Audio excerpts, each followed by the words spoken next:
In a cinema in Lincolnshire last night, there was a very special showing of a very famous film.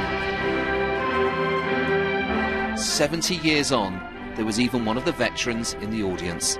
Bomb aimer Johnny Johnson, on the far left, who's now 91, told me how he flew round his target deep in enemy territory 10 times before he was satisfied they had it exactly right.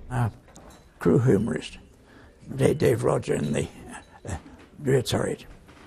After about the 6th or 7th time he ran and said, "Won't somebody get that bomb out of here?" Considering the amount of time we'd spent on training, not particularly low flying over the continent, going in and home again, it meant to me to do it, not do it properly, was a waste of time.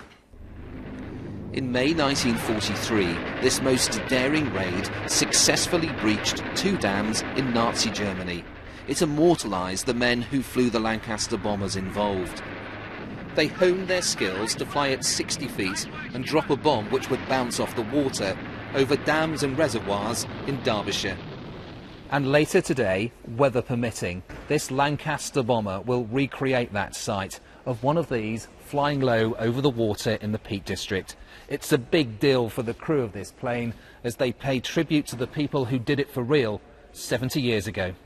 They had to fly those aeroplanes, the example of which you can see behind me, a big aeroplane at precisely 60 feet, at precisely 232 miles per hour, and they had to be at a precise distance from that dam.